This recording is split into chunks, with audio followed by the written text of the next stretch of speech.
রোজ রোজ একই রকম ব্রেকফাস্ট আমার বাড়িতে একদম চলবে না, তাই কালকে একটু অন্য রকম ব্রেকফাস্ট বানিয়ে নিয়েছিলাম, যেটা খেতে কিন্তু অসাধারণ লেগেছিল। তো একটা মিক্সি জারেতে হাফ কাপ চিড়ে 1 কাপ সুজির একদম মিহি পাউডার তৈরি করে একটা বোলের মধ্যে ঢেলে নিলাম।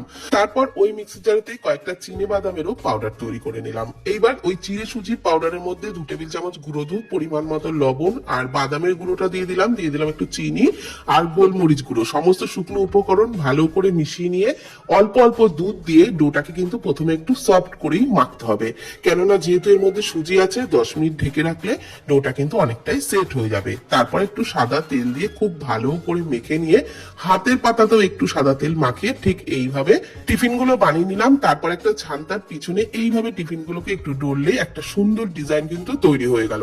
এইবার কড়াইয়ে অল্প গরম জলের উপর একটা ছিদ্রযুক্ত থালা বসিয়েছিলাম, থালার মধ্যে একটু তেল ব্রাশ করে নিয়েছিলাম, ওর মধ্যে টিফিন গুলোকে দিয়ে ঢাকনা চাপা দিয়ে 10 মিনিট মতো ভাপিয়ে নিয়েছিলাম। টেস্টটা আরো একটু বাড়ানোর জন্য কড়াইয়ে অল্প সাদা তেলের মধ্যে সাদা তিল, কারি পাতা কুচি, একটু কাশ্মীরি লঙ্কার গুঁড়ো দিয়ে টিফিন গুলোকে দিয়ে নাড়াচাড়া করে হালকা করে ভেজে নিয়ে একটু টমেটো সস দিয়ে নাড়াচাড়া করে নামিয়ে নিলাম। যেমন নরম হয়েছিল তেমনই কিন্তু দারুণ টেস্টি ছিল।